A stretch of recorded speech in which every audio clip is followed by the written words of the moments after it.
মাঝরাতে মা তার যুবতী মেয়েকে বোনের ছেলের ঘরে ঢুকিয়ে দিয়ে বলল, যেভাবেই হোক আজ ইরফান তালুকদারকে হাত করবি, সেটা হোক মুখের বুলি দিয়ে নয়তো দেহ দিয়ে। অধরা মেয়েটা মায়ের প্ল্যান আজ করে ভীত কণ্ঠে শুধালো, ইরফান ভাই কি ভুলবে আমাতে? আমার ভীষণ ভয় করছে মা। মেয়ের কথা শুনে খ্যাক খ্যাক করে উঠল মমতা। বলল, এত সুন্দর দেহ দিয়ে করবিটা কি? যদি একটা জোয়ান ছেলেকে নিজের প্রতি আকৃষ্ট করতেই না পারস। কিন্তু ইরফান ভাই সবার মতো নয় মা। শোন অধরা, পুরুষ মানুষ রাতের অন্ধকারে নারীর দেহ পাইলে মোমো হয়ে যায়। সেই দেহটা হোক সুন্দর কিংবা কুৎসিত, উপরে উপরে পুরুষ যতই কঠোর হোক, এরা একবার নারীর দেহের স্পর্শ পাইলে সেই কঠোরতাকে বেশিক্ষণ ধরে রাখতে পারে না। শরীরের কামে ঠিকই ধরা দেয়। আমি কি বলছি তুই বুঝতে পারছিস?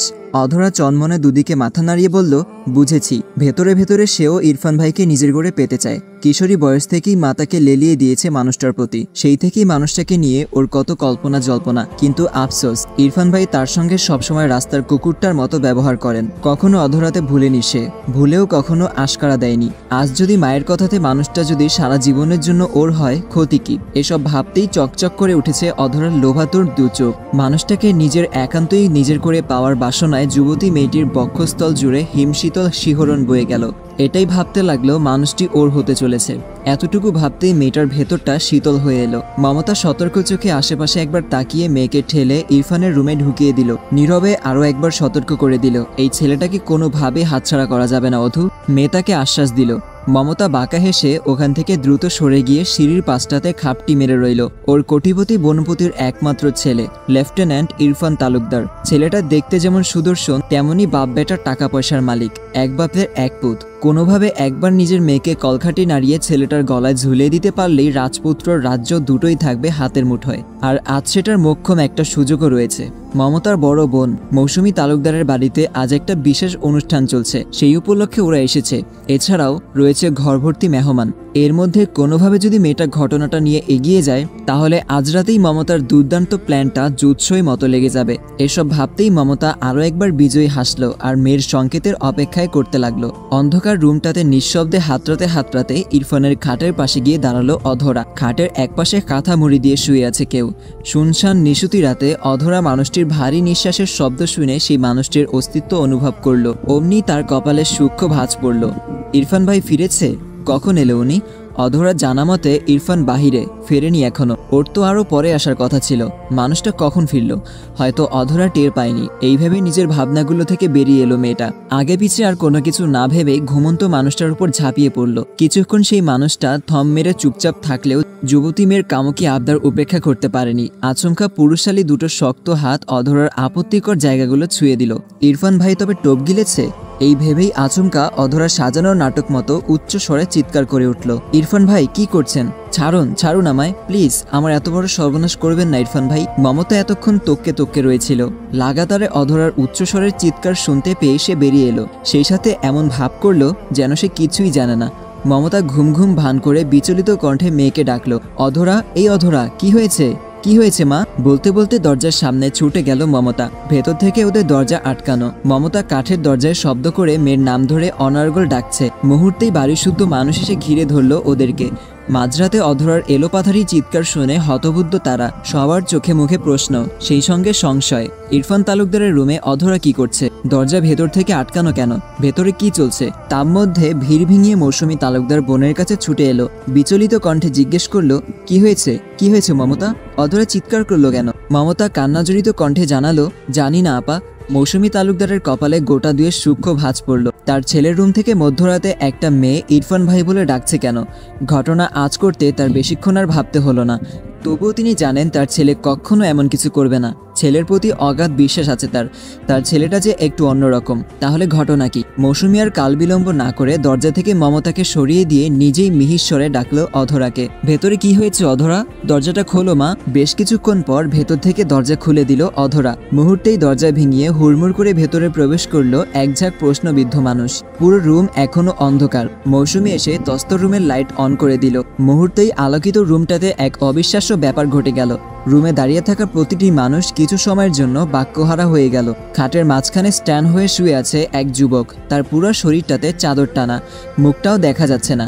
এদিকে রুমের এক কোনায় ভয়ার্ত এলোমেলো কাপড়ে অধরাকে দাঁড়িয়ে থাকতে দেখা গেল। এরপর আর ঘটনা বুঝতে কারো বেশিক্ষণ লাগলো না। মুহূর্তেই রুম ভর্তি মানুষগুলোর মধ্যে চলল তুমুল উত্তেজনা, চাপা মুখ, চাওয়াচাওয়ি। এসবের সবকিছু উপেক্ষা করে মৌসুমী এসে দ্রুত অধরাকে একটা বিছানার চাদর দিয়ে গা ঢেকে দিল। অধরা তৎক্ষণাৎ খালাকে জড়িয়ে ধরে ডুকরে উঠল। খালামণি। মৌসুমী তালুকদার মেয়েটাকে বুকের মাঝখানটাতে টেনে নিল। এর মাঝে পাশ থেকে গম্ভীর কণ্ঠে মৌসুমীর শাশুড়ি ইসবেলা অধরাকে উদ্দেশ্য করে প্রশ্ন করল, এই মেয়ে, তুমি ইরফানের রুমে কি করে এলে? তোমার তো ইরাদের সঙ্গে ঘুমানোর কথা ছিল। অধরা সেই উত্তর ছিল ঠোঁটের আগায় সাজানো। সে বেশ রয়ে শয়ে বলল, আসলে এক রুমে এতজন শোয়াতে আমার খুব গরম লাগছিল, তাই আমি একটু বাহিরে আসছিলাম। এরপর ইরফান ভাইয়ের রুমে উকি দিয়ে দেখি রুমটা খালি, তাই আমি আর ইরাদের কাছে না গিয়ে এখানেই শুয়ে পড়েছি। তাছাড়া আম্মু বলেছিল ইরফান ভাই আজ রাতে বাসায় ফিরবে না, সেই ভেবেই আমি এখানে শুয়েছিলাম। কিন্তু উনি বলতে বলতে ফের কেঁদে ফেললো অধরা। এর পরেরটুকু বুঝতে কি আর কারো অসুবিধা আছে? মেয়ের ইঙ্গিত বুঝতে পেরে পাশ থেকে মমতা বেগমও মেয়েকে জড়িয়ে ধরে কান্নায় ভেঙে পড়ল, হাই হুতাশ শুরু করলো। সবটা দেখে গর্জে উঠল ইশতিয়াক তালুকদার। তার বাড়িতে সব কি চলছে? বিছানায় শুয়ে থাকা যুবকটির এত বড় সাহস! কে সে? ইরফান মাঝরাতে অধরার দিকে হাত বাড়িয়েছে? এত অধপতন হয়েছে ওর? ইশতিয়াক তালুকদার তীব্র ক্রোধ নিয়ে ছেলের দিকে এগিয়ে গেল আর ছুঁড়ে ফেলল যুবকটির গায়ে থাকা চাদরটি। মুহূর্তেই অনাকাঙ্ক্ষিত আর অপ্রত্যাশিতভাবে বেরিয়ে এলো একটি মুখ। ইরফানের জায়গায় রয়েছে তালুকদার বাড়ির চাকরটি। ইশতিয়াক তালুকদার যেন হাফ ছেড়ে বাঁচল, সেই সঙ্গে মানুষটা ভারী বিস্ময়ও হলো। সে বিরস কণ্ঠে বার কয়েক আওড়ালো, আরাফাত, আরাফাত, তুমি এখানে? আরাফাত থরথর করে কেঁপে উঠল। সবটা দেখে মমতার মাথায় যেন বিশাল আকাশটা ভেঙে পড়ল। এসব কি হয়ে গেল? ইয়া আল্লাহ, বেচারা মমতা হতবুদ্ধ হয়ে মাথা ঘুরিয়ে মেঝেতে ধপাস করে পড়ে গেল। অধরা আকাশ পাতাল কাঁপিয়ে চিৎকার করে উঠল, না! সবাই যখন এদের নিয়ে ব্যস্ত, আচমকা শুটবুট পরিহিত গমগমে আওয়াজে রুমে উপস্থিত হলো এক যুবক। গায়ে তার এখনো পেশাদার ইউনিফর্ম। তাকে দেখেই ভিড়ের মাঝ থেকে হাসলো শ্যামময়ী একটি মুখ। সেই অবয়বের মেয়েটা দ্রুত ছুটে এসে যুবকটির পাশে দাঁড়ালো, মিহি কণ্ঠে ডাকলো, ইরফান ভাই। নিস্তব্ধতায় প্রতিটি প্রাণের শুটবুট পরিহিত গমগমে আওয়াজটা যেন এক যুদ্ধভাজের পদচারণা। তার প্রতিটি পদক্ষেপে পথটা কেঁপে ওঠে, আর সেই শব্দেই ভেঙে যায় নীরবতা। ক্ষণে ক্ষণে তাজা হয় এক নতুন শক্তি, সাহসের উন্মেষ। রুমের প্রতিটি মানুষ মুহূর্তের জন্য সেই শব্দে থমকে যায়। দৃষ্টি চলে যায় দরজার সামনে দাঁড়িয়ে থাকা লম্বা চওড়া সুঠম দেহের যুবকটির দিকে। তার হালকা চেহারা, মসৃণ ফর্সা ত্বকে উজ্জ্বল বর্ণটাও সবার নজরে পড়ে। ক্লিন শেভ করা মুখটাতে ছড়িয়ে ছিটিয়ে আছে গম্ভীর এক ভাব। মাথায় ছোট ছাটের সোজা চুলগুলো সুন্দরভাবে সাজানো, যা তার পরিষ্কার চেহারার সঙ্গে একদম মানানসই। তবুও যুবকটির ঘোলাটে চোখ দুটোতে রয়েছে এক অদ্ভুত গভীরতা, যেন তার ভাবনাতে, দৃষ্টিতে নতুন নতুন কোনো রহস্য লুকিয়ে আছে। এই রহস্য বোঝার ক্ষমতা যে সাধারণ মানুষদের ধরাছোঁয়ার বাইরে, তাও স্পষ্ট। আচমকা আগমনকারী এই যুবকটির গায়ে পেশাদার ইউনিফর্ম আর মাথায় সঠিকভাবে বসানো ক্যাপ, যা তার সৈনিক সত্তাকে আরও প্রাধান্য দিল। ছেলেকে দেখেই মা সবার আগে এগিয়ে আসলো, চোখে তার উদ্বেগের ছাপ। সেভাবেই মা আনমনার স্বরে বললেন, কখন এলে বাপ? তুমি আজ মেসে যাওনি? ইরফান মায়ের দিকে একবার শান্ত চোখে তাকিয়ে স্পষ্ট স্বরে বলল, আমি তো কয়েকটা দিন ছুটিতেই ছিলাম মা, তাই ইমার্জেন্সি ডিউটি শেষ করে সরাসরি বাসায় চলে এসেছি। মৌসুমী তালুকদার আরও কিছু বলতে যাচ্ছিল, তার আগেই ইরফান মাকে থামিয়ে দিল। সবার দিকে একবার তীক্ষ্ণ দৃষ্টিতে তাকিয়ে টান টান সোজা হয়ে দাঁড়ালো। গম্ভীর কণ্ঠে বলল, what are you all doing in my room? Ask everyone to leave right now, ma. I am very tired. I need some rest. I will take to it later. মৌসুমী তালুকদার এরপর আর ছেলের কথার পিঠে কিছু বলল না, সবাইকে চলে যেতে বলল। ইশতিয়াক তালুকদার আরাফাতকে আসামির ন্যায় শক্ত হাতে ধরে নিয়ে গেল বসার ঘরটাতে। যাবার আগে আরাফাত একবার ইরফান তালুকদারের দিকে নিষ্পাপ চোখে তাকালো। এরপরে মনে মনে কি বলল, ইরফান ভাই, আমি নির্দোষ, আমাকে বাঁচান, হয়তো বলল। যা কোনো কিছুই ইরফানের দৃষ্টির অগোচর হলো না। ইরফান ভাইকে দেখে অধরার গুনগুন করা কান্নার স্বরটা আরো স্পষ্ট হলো। ক্ষণে ক্ষণে নাক টানার শব্দটাও বাড়ল। সেদিকে ভুলেও একবার তাকালো না ইরফান তালুকদার। অধরা নিজের নিচু মাথাটা আরো নিচু করে নেয়। ইরফান ভাইয়ের দিকে আজ আর একবারও তার তাকানোর সাহস হচ্ছে না।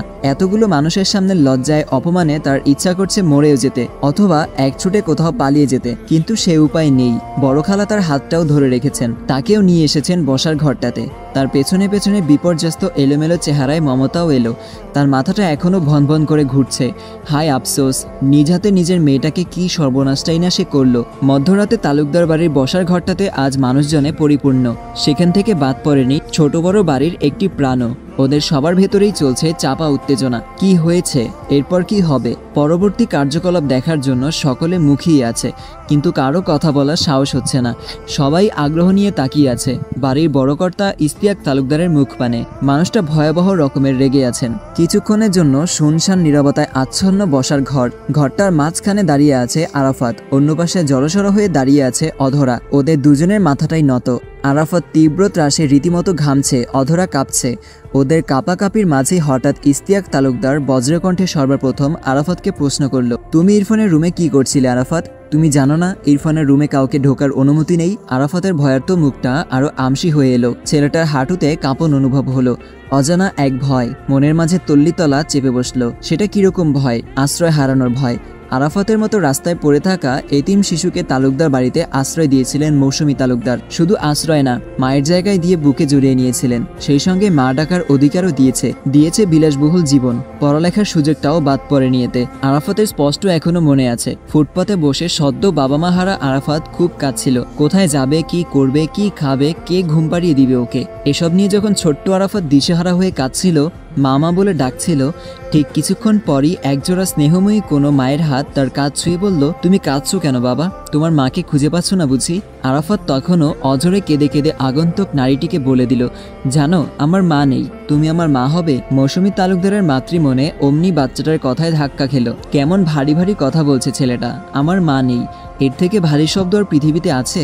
বাচ্চা ছেলেটার মায়াভরা চেহারা আর মায়াময় আবদার সে উপেক্ষা করতে পারেনি। সকল ফর্মালিটি পূর্ণ করে সেদিনই আরাফাতকে তালুকদার বাড়িতে নিয়ে আসেন মৌসুমী। এরপর থেকেই ছোট্ট মায়াভরা বাচ্চাটাকে নিজের ছোট ভাইয়ের জায়গাটাও দিয়ে দিলেন ইরফান। প্রথমে তালুকদার বাড়িতে ইরফান ও মৌসুমী ছাড়া কেউই তাকে পছন্দ করতেন না। ধীরে ধীরে ওর আচরণে বাড়ির সকলে মুগ্ধ হলো। এরপর থেকে ওর আর কিছুরই কমতি রইল না। বাড়ির সবাই এতিম আরাফাতকে ভালোবাসা দিয়েছে। পূর্ণাঙ্গ একটি পরিবারের অভাব ঘুচিয়ে দিয়েছে স্বাধীনতা।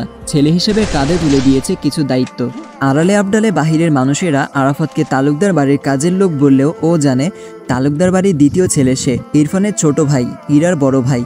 ওদের দুই ভাইয়েরই তো একমাত্র আদরের বোন ইরা। এছাড়াও রয়েছে আস্ত একটা কাজিন মহল, রয়েছে বন্ধু মহল। আরাফাতও এদের সবাইকে বড় আপন করে নিয়েছে।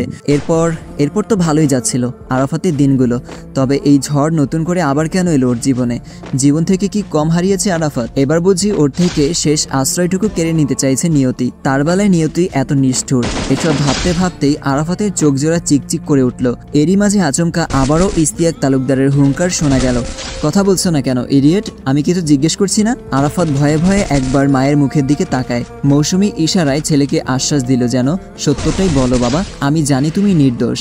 আরাফাত এতে একটু ভরসা পেল। শুকনো ঠোঁটজোড়া একবার ভিজিয়ে জড়ানো কণ্ঠে আওড়ালো, আমি সন্ধ্যা থেকে ইরফান ভাইয়ের সাথেই ছিলাম বড় আব্বু। হঠাৎ ভাইয়ার উপর মহল থেকে ইমার্জেন্সি ডাক পড়লো আর ভাইয়া তখনই চলে গেল। আমি আর একা একা কি করব? বন্ধুর বাসায় যাচ্ছিলাম ঘুমানোর জন্য, কেননা আমার রুমে বড় ফুপু আর মেজো ফুপা আগেই ঘুমাচ্ছিল। বড়দের মধ্যে ঘুমাতে আমার অস্বস্তি লাগছিল, তাই ভাবলাম রাতটা বন্ধুদের সাথে কাটাবো। কিন্তু ভাইয়া যেতে দিল না, বারণ করে বলল, কোথাও যেতে হবে না, তুই বরং আজ আমার রুমটাতেই ঘুমাস। আমার রুম তো খালি পড়ে আছে। আমি আর ভাইয়ার কথা অগ্রাহ্য করতে পারিনি। আমি বাসায় এসে খেয়ে আগেই ভাইয়ার রুমে গিয়ে ঘুমাচ্ছিলাম। কিন্তু এতটুকু বলেই থামলো আরাফাত। ফাঁকা ঢোক দিল বার কয়েক। তার মধ্যে ঈশাবেলা অধৈর্য হয়ে বলল, কিন্তু কি? আরাফাত ফোঁস করে শ্বাস টেনে বলল, হঠাৎ মাঝরাতে অধরা কোনো কথাবার্তা ছাড়াই ভাইয়ার রুমে এলো আর আকস্মিক ঘুমন্ত আমার উপর আক্রমণ করে বসলো। আবার নিজেই চেঁচালো। উপস্থিতির সবার বিস্মিত চোখের দৃষ্টি পড়ল এবার অধরার উপর। তবে কি মেয়েটা আরাফাত বা ইরফানকে ফাঁসাতে চাইছে? অধরার নিজের পিঠ বাঁচতে আচমকা চেঁচিয়ে বলল, আরাফাত ভাইয়া মিথ্যা বলছে, আমি আগে ওই রুমে ঘুমিয়ে গিয়েছিলাম। আরাফাত এটা টের পেয়ে আমার ঘুমের সুযোগ নিচ্ছিল। উপস্থিত সবাই পড়ল এবার মহা দ্বিধায়। ইশতিয়াক তালুকদার থম মেরে বসে রইল সিঙ্গেল সোফায়। ছেলে মেয়েদের এসব শুনতে ওটার অস্বস্তি লাগছে। বাকিরাও একে অপরের দিকে তাকিয়ে মুখ চাওয়াচাই করলো। এদিকে আরাফাত ও অধরা চাপা তর্ক চলতে থাকলো। কাকে বিশ্বাস করবে ওরা, কে অপরাধী? এছাড়াও বিষয়টি বড্ড লজ্জাজনক। সুনামধন্য তালুকদার বাড়ির জন্য তো এটা আরো বড় অসম্মানজনক। সবাই যখন ভাবনার জগতে ডুবে যাচ্ছিল, আচমকা বাঁকা হাসলো ইসাবেলা। অধরার কথার পিঠে দাদি চাপা স্বরে বলল, আরাফাত যখন তোমার ঘুমের সুযোগই নিচ্ছিল, তাহলে আমি সেটা স্বেচ্ছায় করার একটা সুযোগ করে দেই, কি বলো অধরা? দাদির ইঙ্গিত বুঝতে পেরে অধরা হচকচিয়ে উঠল। ভ্যাবা করে কেঁদে ফেললো। কিছু বলবেও তার আগেই দাদি মমতার দিকে তাকিয়ে বলল, আমাদের মান-ইজ্জত তো যা যাওয়ার গেলই। মমতা, তোমার কাছে আমি একটা প্রস্তাব রাখি। তোমার মেয়েকে আমি আমার নাতি আরাফাতের জন্য চাচ্ছি। মমতা চমকালো, ভরকালো। এতক্ষণ ধরে থম মেরে দাঁড়িয়ে থাকা মমতা মুখ খুলল।